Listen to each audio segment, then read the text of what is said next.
ఇంకోటి white paper అన్నాడు, ఇంకో టాపిక్ డైవర్ట్ చేసేందుకు ఇంకోటి ఇసుకే అన్నాడు. సరే, ఇసుకకి సంబంధించి కేంద్ర ప్రభుత్వ సంస్థ ఆధ్వర్యంలో టెండర్లకు పోయాం.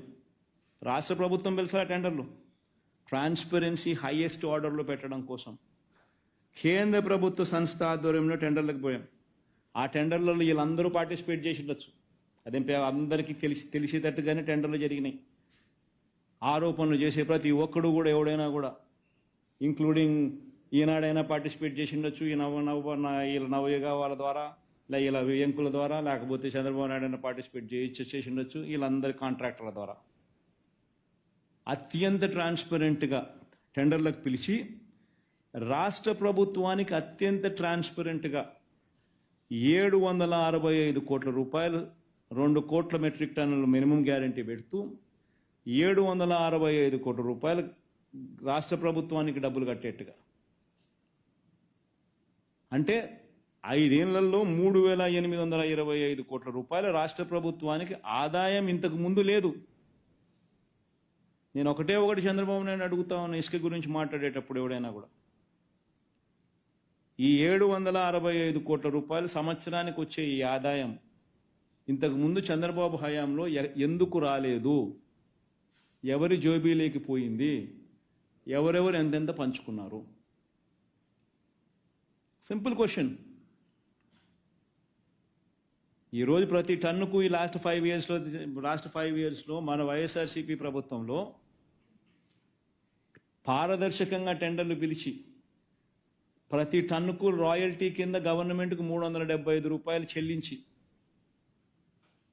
తర్వాతనే ఇసుక అన్నది తవ్వే కార్యక్రమం జరుగుతూ ఉంది. ఈ తవ్విన ఇసుక కూడా ఏ రేటుకి అమ్మాలి అని కూడా ప్రతి నియోజకవర్గంలో ఏ రేటుకి అమ్మాలి, దానికి రీజనబుల్ ట్రాన్స్పోర్ట్ కాస్ట్ వేసి ప్రతి ఆదివారము పేపర్లలో పబ్లిష్ చేసి ఇంతకన్నా ఎక్కువ రేటు ఎవరైనా కూడా అమ్ముతే ఈ నెంబర్కు ఫోన్ చేయండి, ఈ నెంబర్కు ఫోన్ చేస్తే యాక్షన్ తీసుకుంటాము, తప్పు చేస్తే 2 ఏళ్ల జైలు శిక్ష, 2 లక్షల రూపాయల జరిమానా అని కూడా ప్రతి వారం పేపర్లో ప్రతి ఆదివారం పేపర్లో పబ్లిసైజ్ చేస్తాను. ఈరోజు చంద్రబాబు నాయుడు ఫ్రీ ఇసుక అని చెప్పి చెప్తా ఉన్న చూస్తే రేట్లు చూస్తే వైఎస్ఆర్సీపీ హయాంలో ఇచ్చే రేట్ల కన్నా ఈరోజు ఎక్కువ రేటుకు అమ్ముతా ఉండరు. వైఎస్ఆర్సీపీ హయాంలో ఇచ్చే రేటు కన్నా ఈరోజు ఫ్రీగా శాండ్ ఇస్తానని చెప్పిన చంద్రబాబు నాయుడు అంతకన్నా ఎక్కువ రేటుకు అమ్ముతా ఉన్నాడు ఈరోజు. కనీసం అప్పుడన్నా రాష్ట్ర ప్రభుత్వానికి 375 రూపాయల టన్నుకు వచ్చేది. 765 కోట్ల రూపాయలు రాష్ట్ర ప్రభుత్వానికి 765 కోట్ల రూపాయల సంవత్సరానికి ఆదాయం ఉండేది. ఈరోజు ఆదాయము లేదు, రేటు చూస్తే అంతకన్నా ఎక్కువ రేటుకు అమ్ముతా ఉండవు నువ్వు. ఇంకా భయానకమైన విషయం ఏమిటనంటే ఇదే చంద్రబాబు నాయుడు గారు కొడుకు ఎన్నికలప్పుడు మీకు అందరికీ గుర్తున్నాయా?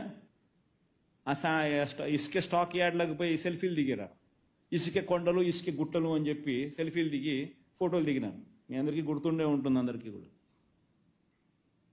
ఆయన ఎలక్షన్స్ అప్పుడు దిగిన ఫోటోలు ఇసుక కొండలు ఇసుక గుట్టలు ఏమైనా ఇప్పుడు వర్షాకాలంలో ప్రజలు ఇబ్బంది పడకూడదని చెప్పి 80 లక్షల టన్నుల స్టాక్ యార్డ్స్లో పెడితే వీళ్ళు ఫోటోలు దిగి సెల్ఫీలు దిగి ట్వీట్ చేసిన ఫోటోలు పెడితే వచ్చిన 2 నెలలకు 2 నెలలు కూడా 40 రోజులకు ఎడా పెడ 80 లక్షలు 40 లక్షలు అమ్మేసినారు.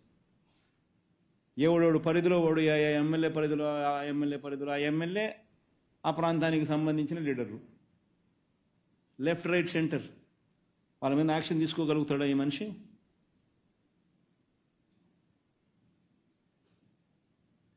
టన్నుకు 765 టన్నుకు 375 రూపాయలు, 765 కోట్ల రూపాయలు సంవత్సరానికి రాష్ట్ర ప్రభుత్వానికి రాష్ట్ర ఖజానాకు ఆదాయం వచ్చింది. ఈరోజు ₹1 రాష్ట్ర ఖజానాకు ఆదాయం రాకపోగా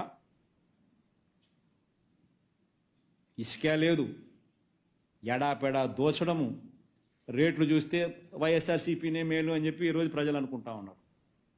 వైఎస్ఆర్సీపీ టైంలోనే రేట్లు తక్కువగా ఉన్నాయి, ఈయనేమో ఉచిత ఇసుక అని చెప్పి ఈయన చెప్పినాడు.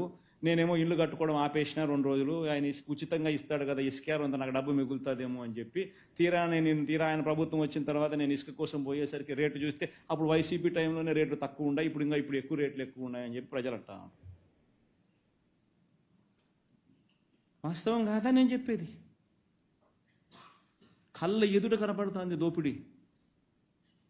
ఆయన ఏలెత్తి ఇంకొకరి మీద చూపిస్తాడు. కళ్ళ ఎదుట దోస్తా ఉన్నారు. స్టాకులు లేవు, దోచేయడాలు, రాష్ట్ర ప్రభుత్వానికి వచ్చే ఆదాయం పోయింది.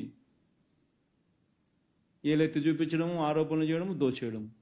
చూడండి వైట్ పేపర్లు అనేది ఏం వైట్ పేపర్లు ఒకసారి గమనించండి.